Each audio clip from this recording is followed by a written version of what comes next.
Saturday morning, October 10th, 2021. Looks like we're not the only one who decided to go to Babbie's Rural and Farm Learning Museum on this beautiful October weekend, Columbus Day weekend. And if you're one of our Canadian neighbors, it's Thanksgiving Day weekend, but due to the ongoing COVID situation, there'll be no Canadian visitors here today, but a lot of folks have come. We've seen people leaving with youngsters,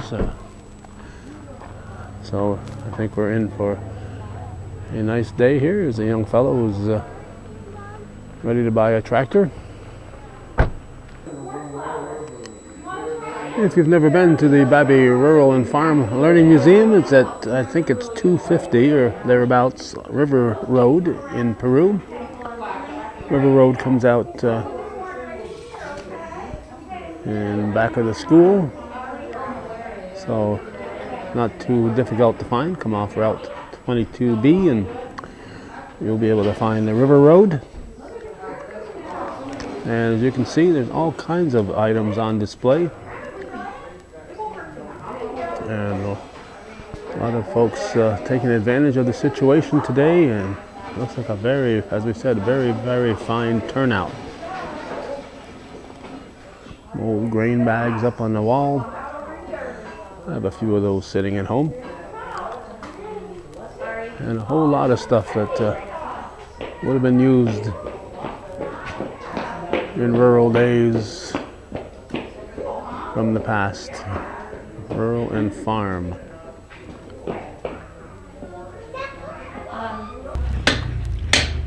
We came around the corner and found a blacksmith hard at work. It's not every corner you come around and find a blacksmith smithying. Is that called smithying? Smithing. Smithing? Smithing. Smithing. All right, he is smithing. Nice fluorescent orange. Is he going to stay that color, or is it going to change colors on us? That's the heat. I'm making a hinge. I'm making the eye. Looks like a duck at the other end. It looks like a duck at the other end of the hinge. I should have had another tool here. I'll get it. We caught him. He was chit-chatting with us, and he forgot about his his job here. You probably can't afford to lose this job, can you?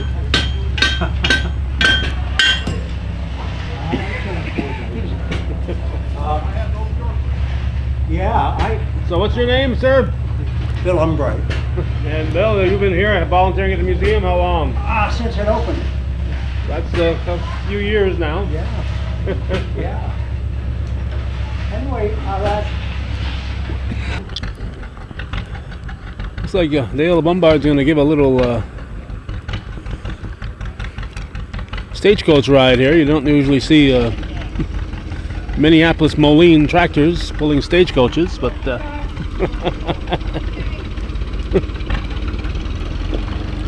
you never know what you're going to bump into when you come here. There's all kinds of farmers coming along here. You're from the neighborhood, are you? I am. Are you? Hanging out, playing with the old equipment. Beautiful day for it. It is a gorgeous day. Yeah.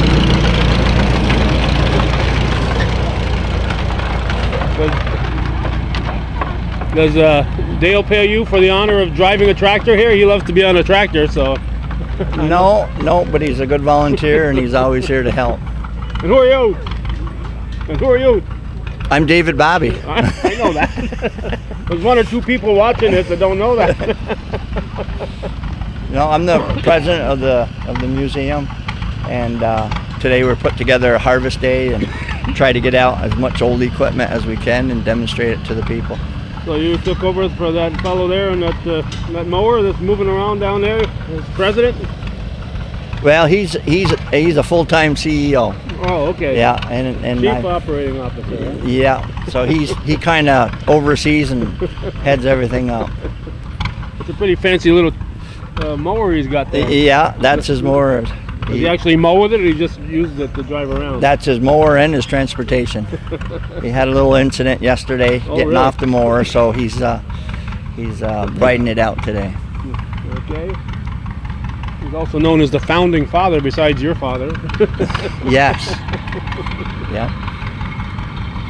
So just telling some folks here, I won't tie you up too long. It looks like you're on a mission to get some gas. I'm driving through Ellenburg Center a couple days ago, and there was some actual old-fashioned corn harvesting going on with teams of horses and several teams of horses. They had a little work bee going on. They had one guy with a couple of the team that was out cutting, and 2 or 3 crews out there picking up bringing it to the chopper and doing it the old-fashioned way. Right. The hard way. Yeah. Before tractor.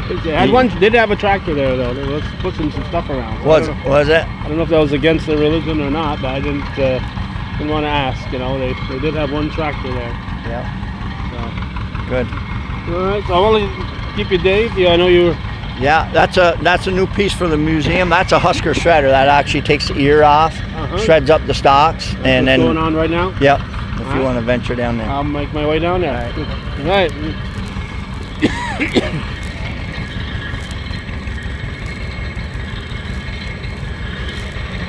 We'll keep the camera rolling here. We'll bounce along with it.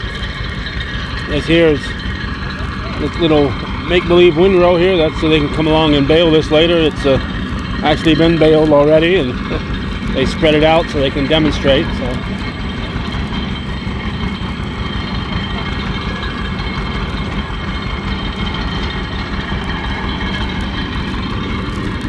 Got a garden here. Looks like the pumpkins are ready to pick.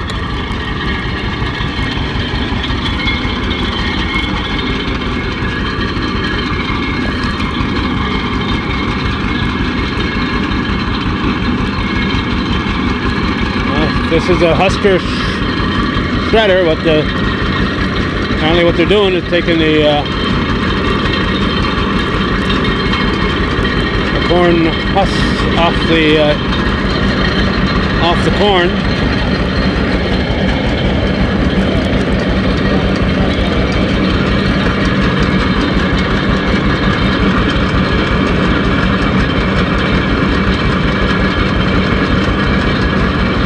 Obviously dangerous work here. You gotta know what you're doing and know where you're at all times.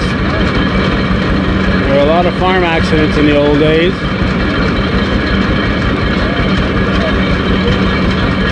Leeward Babbie is here. This is the fellow in the lawnmower here, observing what's happening. It's his idea to start this museum many years ago.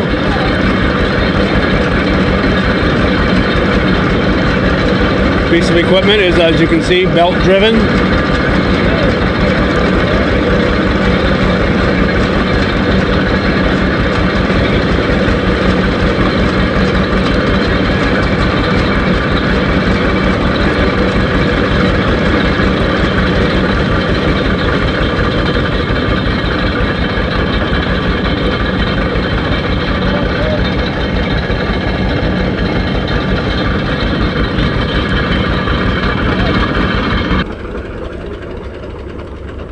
And the John Deere is just shutting down. We were hoping to get more of that putting. Did you get it before it died? I got a little bit of it, yeah, but didn't get it from this angle. You should have been over here when the bell come off, Art. Glad I wasn't. I'm doing pretty good. How are you, Calvin? I'm well. You guys broke it? That was belt. This is just off the showroom floor, I assume, too, right? Yeah. You can tell it's a brand new belt. It was the belt's fault, right? Yep. It was flopping there. It had a chunk coming out of it. But you can look at the belt. It's junk in them. It wasn't new. That belt's probably 90 years old, too. Yeah. It's even older than I am. Well, that makes it at least 60. But it ain't as good to look at. I ain't broke. Yeah. Well, that's too bad. Looks like it's doing what it's supposed to do. Yeah, it was. Yeah. You've got to feed them in butts first, or you do. Yeah.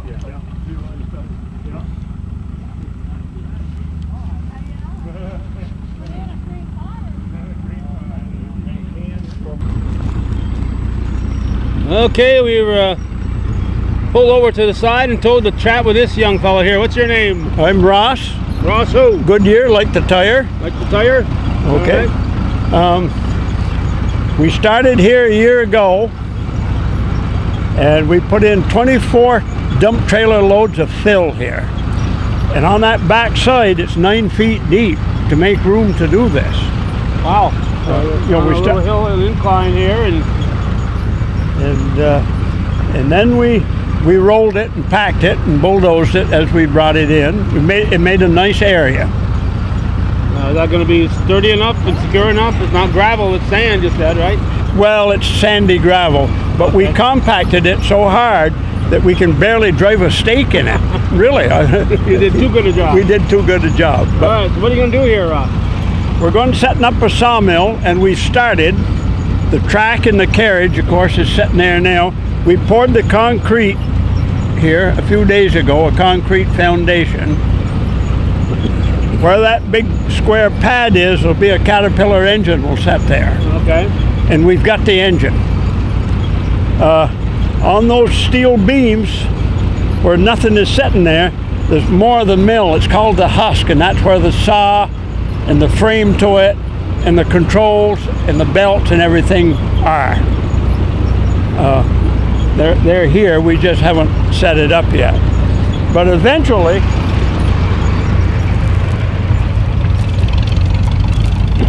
there's going to be a building where all these stakes are. That's where there's going to be posts. Okay. Here, there'll be a 24-foot doorway. Right here, right in front of us. Where the logs go in. This mill is capable of sawing a 24-foot long board or timber. You're going to bring in the logs from the side rather than from the end? Yep, the logs always come in from the side, on this side. So they'll be up to 24 feet wide. They'll be coming in. Yeah.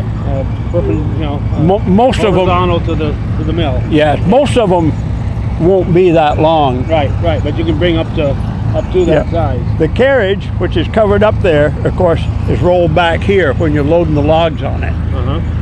And the lumber will come out the further end of the mill. In sawmill language, that's called the end of the mill.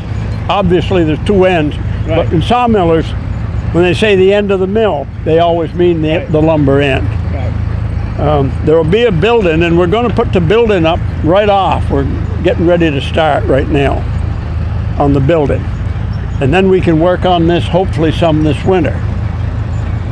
Our plans are that a year from now, we'll be sawing lumber here. Of course, the weather will make a difference, you know, and all of us are working, and so we only have weekends and so to work on it. But and it's a team effort. It's not just me or just one or two of us. It involves many people, and it's been a team effort right from start, and that's the way it should be. Now, have you been involved in sawmills in the past, in your whole life, or what? Yeah, I owned one for a while, of my own. And I just got through working at a sawmill over in Vermont. I retired the 1st of August. To answer your question, yes. Okay. One of the favorite shows we did, when it's going to be well over 25 years ago, Jimmy Misek's sawmill in Morris Forks, and he had an old-fashioned operation like this. Yeah. It was quite the sight. And just before we did that, we went to a guy on the Blair Road on Howard Road in Chazy, Scioto area. Yeah. And Rogers Wood Products. They're out of business now because they've had some fires there, and he was doing the modern stuff. Sure. The log houses and so on. Sure. You know, so, yes, I do. So it's old-fashioned, and there's the old, the new way, and so it's going to be the old way, right? Yes. These type of old mills, and there was hundreds of thousands of them all over the country at one time, are quite labor intensive compared to a new one. But they do work. They worked, this is a Lane sawmill, which was made in Montpelier, Vermont for over 100 years. That factory built sawmills. And they were considered probably the best of the hand-set mills in their day.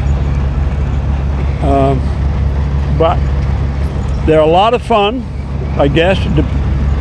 Depend on your definition of fun, of course. I've worked around them. This is a lane #1 right-hand mill. They were made in both left and right-hand configurations. They come out from either side then, right? Left-handed, you come out from the other side? Yeah, and the carriage would be on the other side of the saw. And the reason for that was many of these mills were set up as water power sites on a river. And it made a difference which side of the river you set up on, whether you bought a right or a left-hand mill. This one is a right hand. Which way the water was flowing. Yeah, right? yeah. I guess there isn't really a lot I can say. I hope you can come back a year from now and see it completed and running. Well, I hope I can too. You get my age, you never know. Well, I don't think you're much older than I am. Probably not. But this has been a project that they've wanted to do here at the museum for 10 years, or perhaps longer. And now we're getting it done. So you're recently on the board? I was put on the board. I never expected to be. I didn't really want to be, I guess. I just hadn't, but I was asked if I would be on it, and if they think enough to ask you, you probably should do it. That's right. They may regret that. So do you live in the area where you living? Ellenberg Center. Ellenberg Center, okay. Yeah. I was just telling some guys here that I went through there a couple days ago and saw some old-fashioned corn harvesting going on in real life. Yeah, oh yeah, that's a real way of life for them. Yes, it is. But of course, it makes a difference whether you've got 3,000 cows or 3. That's right. You know. And they got the manpower to get out and throw those corn hops. They do work together, of course. They have to get you know, a lot done. But you know, when this is operating, it will probably take 3 or 4 of us. You know, one rolling the logs in and one sawing, and a couple of guys taking the lumber away. And yeah. Well, one of the problems I see though is that it's going to be tight quarters, so it'll be kind of tight to get spectators in to observe it. Well, that's true. On the back side, the edge of the building will be approximately 4 feet from the mill, and it will be slotted like that is, so we can roll it up. Okay, so people can look in. Yeah, but there'll be a rail so they can't get the, you know, because whoever's sawing up there, and it'll probably be me at least some of the time, you got all you can watch. You don't want to have to worry if somebody, you know, there's just too much. You have to concentrate. You got to worry about your own extremities without worrying about somebody else's. Yeah. But we're going to make this safe, but this side will all be open. Right. Probably. Obviously, you got to be able to. Yeah. But there will be safety fences or something. You know, I mean, the safety of our spectators is uppermost on our mind here, and it should be. Well, it's got to be. And it is. We don't want anybody to get hurt or have a bad experience. You know, this is not what this is supposed to be about. Right. And safety is a vital concern to this whole museum. And just seems to never stop here. The expansion just keeps going. Well, the problem is we're about out of space, and the board is considering what to do to expand. Like any endeavor, there's no level that you can stay at. You have to either grow or you will wilt.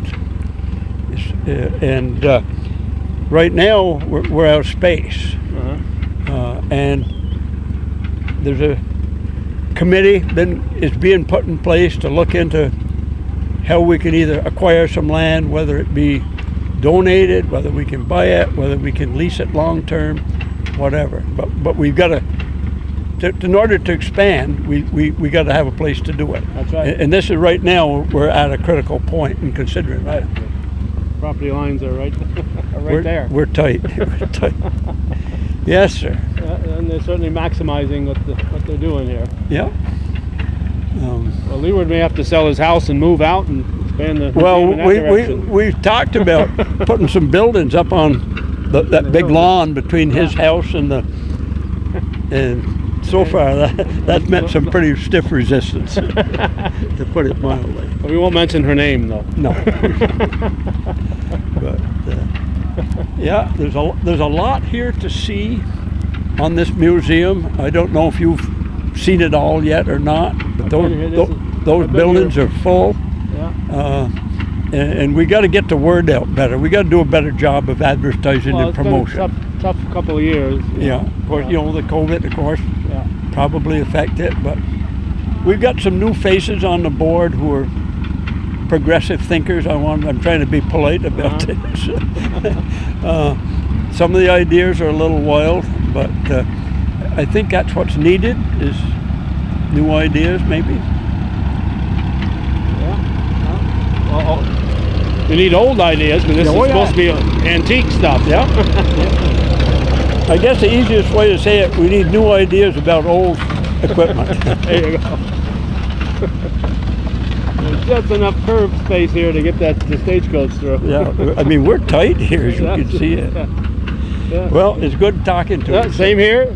I hope you come back next year and see it. Well, we've been here before the museum, so and we were there when Leeward announced it back in 2009. He announced that he was going to start the museum. Okay, that's when it started. Well, that's when they started the paperwork. Yeah, Yeah. we were celebrating the quadricentennial in Champlain, and Leeward and his nephew came running over with the good news, and so we spread the word there. So, well, yeah, Hometown Cable's always tried to do our best to keep things going here. Sure.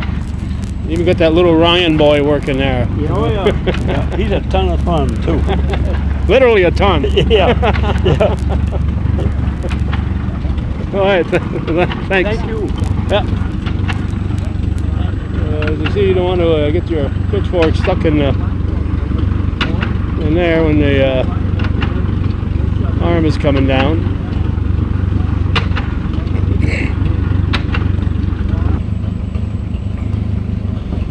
So this is what this machine was doing until the belt broke here. The belt broke on this machine, and that's why they stopped using this. This is what we were watching earlier. So this did a very clean job for a machine that's 90 to 100 years old, probably 100 years old, I would guess. Keep thinking that going back 100 years is the turn of the century, but now going back to 100 years is in the 1920s. So going back 90 years would only be in the 30s. So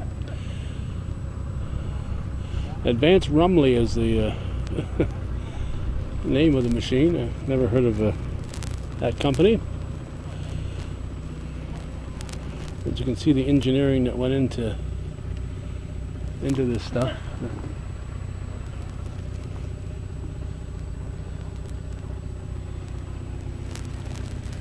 And of course, this corn will be brought here in bundles. This machine over this way, there's the actual chopper here. Now, this work is all done in the field, but in years past, originally, I can't say originally, but in the earliest 20th century and beyond there, originally you'd have teams of horses pulling a machine like this. You'd cut the corn, drop it in bundles. You'd come along with your pitchfork, put the bundles on the wagon,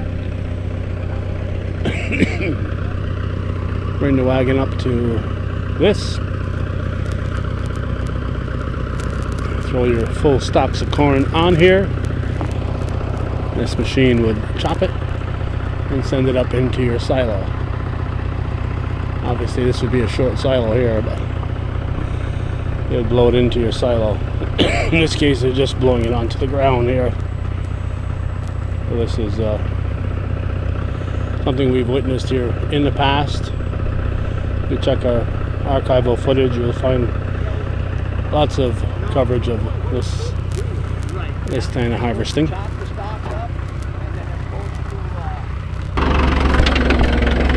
Okay, looks like they're going to actually do a little corn cutting here.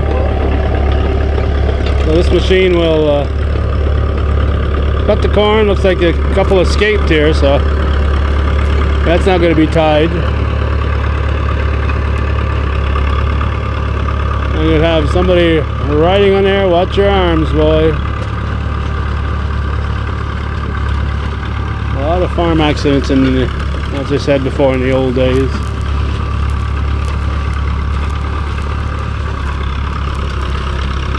So there's a bundle of corn.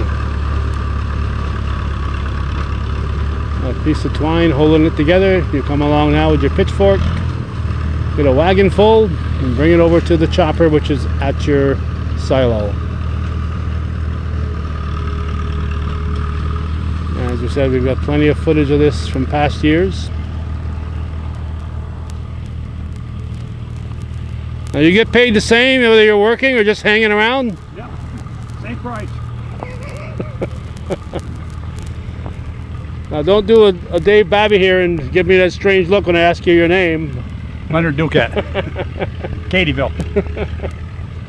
And that's a DUC, right? Not a DUQ. DUC, So that's right. We got to remember that, Leonard. Right. Don't want to be confused with those DUQs. Even though they live next door. They're probably related. Oh yeah. Distantly, yeah. So how long have you been involved here, Leonard? Well, probably almost from the start. 8 years. Right? 8 years. 8 we got years. almost to start. Back then I could breathe better though. Tell me about it.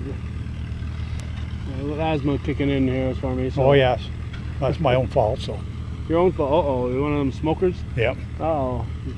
Didn't they ever tell you that'd be bad for you? Never Oh yeah. that to you. Okay. Everybody did, but. Okay. Self-inflicted, right? Yeah. So what do you do here mostly besides whatever you're told? This is, yeah, whatever I'm told. Usually this, but we got a lot of help this year. So. Yeah, I'm surprised. A lot of volunteers. It's nice to. Yes, it is. Good to see them. Yeah. So you give a variety of things. You have many meetings. You're on the board, I assume. No, I'm not. My You're not wife. on the board? My wife is. Donna's on the board. Yeah. Okay. I come to the meetings anyways, but I'm not Yeah. on the board. She has something to say, and you can't. You just got to sit there. Yeah, I just right? got to sit there, but that's all right. That's the way it is at home, anyway, right? Yeah. Oh yes. You just sit there and nod your head, right? Right. That's what most of us do. You Yep. know? Whatever our wives say, we just nod our heads and say, yes, dear. Yes, dear. I'm going to write a book on that, and that's what it's going to say all the way through it. Yes, dear. Yes, dear. Yes, dear. Alrighty. So, what's the worst thing you've ever done here to help out? Did I That's really actually the worst thing because it's so dusty. over here? Yeah. The thrasher because of Yeah. the dust. That's about it. Okay. I'm trying to remember. Is that the Romeo Trudeau thrasher? I can't remember now. I can't either. I think Romeo Trudeau was my uncle, and I think that was I almost remember. It could Lee be. were telling me that he got it from Romeo Trudeau many years ago. Been here a long time. But that was, back in the 50s, where I can remember as far back as a kid. Somebody, whoever owned the thrasher, would come along and Go all around. all the farms, and you'd get a little mini work bee there. Some other farmers would come over and help, and when the thrasher went to the next guy's farm, you went there and you helped, and that's how it was done. That gets the oats for the grain and makes your straw and gets people like me coughing. We have Amish friends in St. Lawrence County, and they use all this stuff still today Sure. with their horses, and Yeah. they have a power plant to put on that. Yep. They still use them. Yep.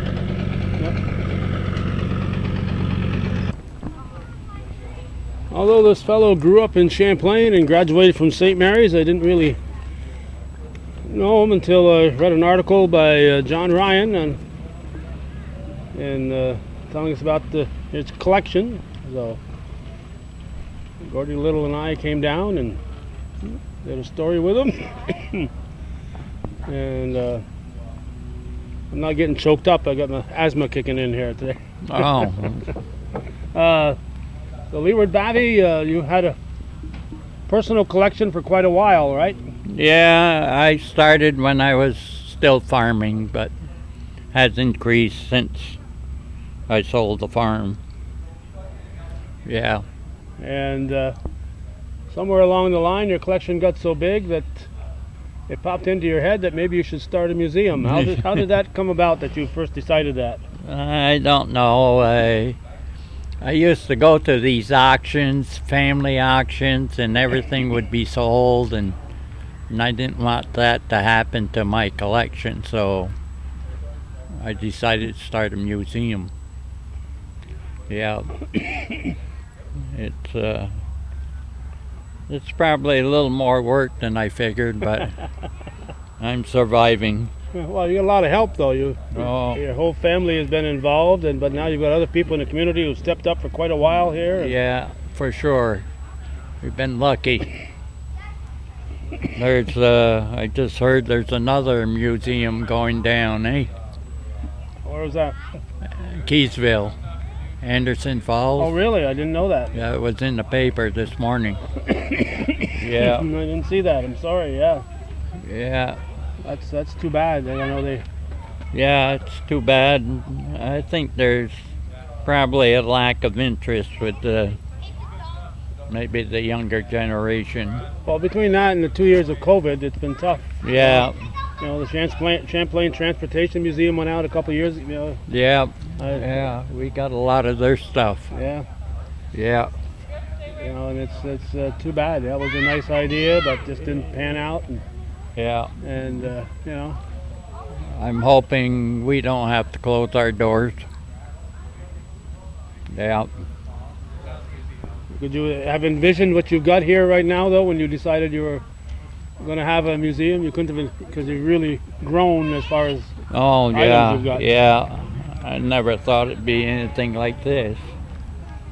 I thought it'd be just a few tractors and a little bit of equipment, but it's gotten larger. Yeah. So.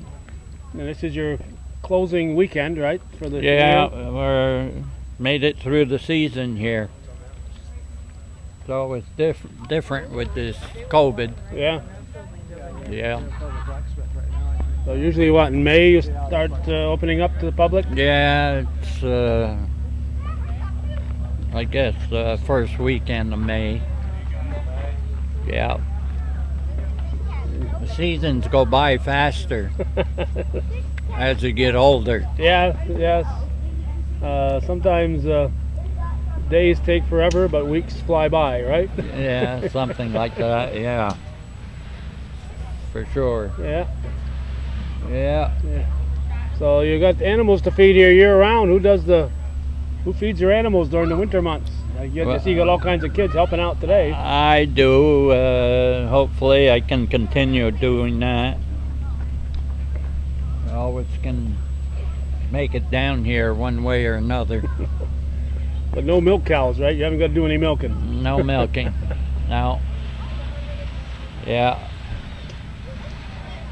So, is there anything here, Leeward, that you're most proud of as far as what you've got here? You know, obviously the whole place is something to be proud of, but you have to pick one spot or one item that you'd want to tell people about? I think what amazes me the most is the people that come and help. Uh-huh. You know, they don't have to do that, but they do it through the kindness of their heart. Maybe they just take a look at me and say, hey, that guy needs help. He needs more help than I can give, but I'll do my part, right? Yeah. Yeah, and your displays just keep getting more plentiful, and just yeah. I have a couple of guys working on the sawmill down there. Yeah, I talked to Mr. Goodyear and yeah, Ross and David been working on it. We were supposed to have it running by this weekend. They didn't have enough help, but well, that's all right. It's good. There's enough things to keep people occupied here today. Yeah. And it's a good turnout. I think you had quite a few people, a lot of traffic today. Pretty good, yeah. That's what it's all about. Yeah. Kids can learn a little bit about the way life was when you were growing up, right? Yeah. Now back then,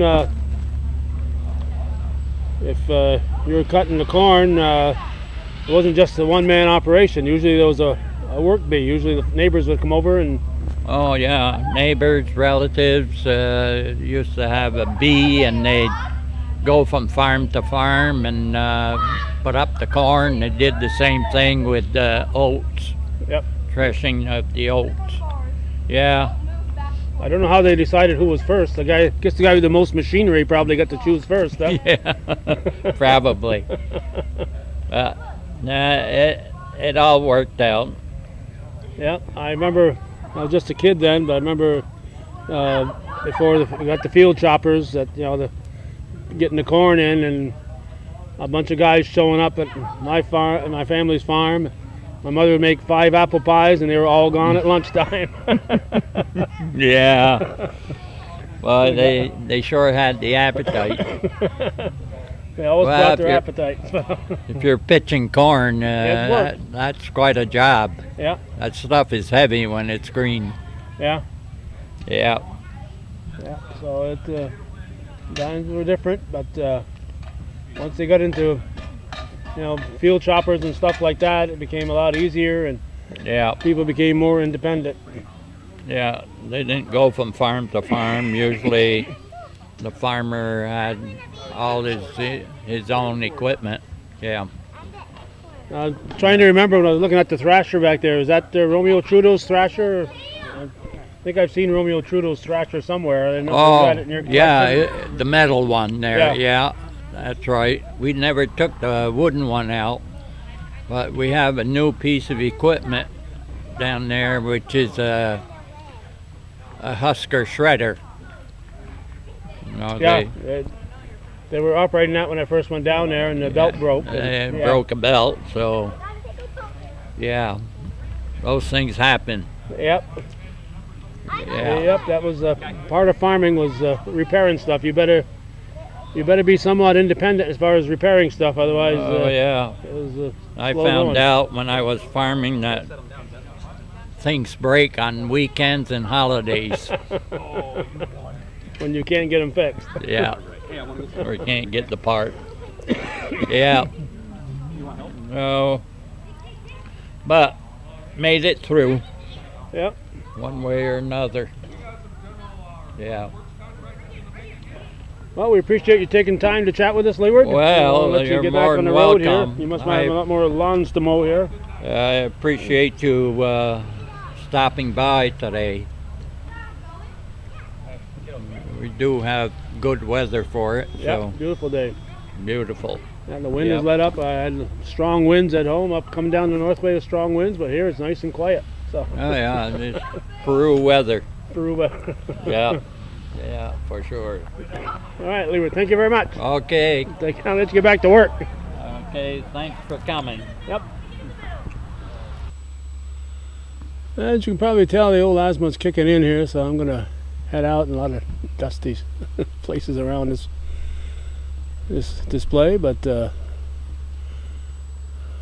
than coughing on the microphone all day, I'm gonna head out. But this is the name of the place, Babbie Rural and Farm Learning Museum, established in 2010, as we said. In 2009, Gordy and I were doing a little thing on the quadricentennial celebration and Samuel D. Champlain quadricentennial celebration, and Leeward and his nephew Rick Lauren came over and gave us the good news that they were establishing this non-profit museum. And originally, when Gordy and I came here, there was basically just a bunch of tractors, and it's certainly come a long way in a little over a decade. It continues to grow.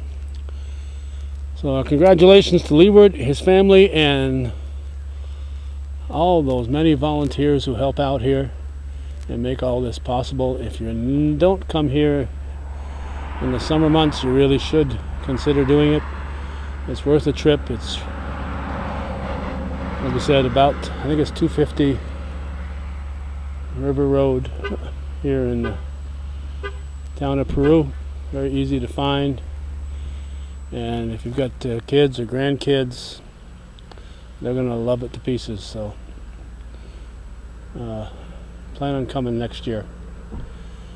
And if you're watching this on October 10th or early on the 11th, early on October 9th, later in the day, or early on the 10th. There's still time to get down here. They're going to be operating again on Sunday. We're here on the Saturday. So thanks for watching and supporting viewer-supported local television, Hometown Cable TV, worthy of your support. And just keep Tom Ryan happy. I'll close with a shot of the IH symbol over here.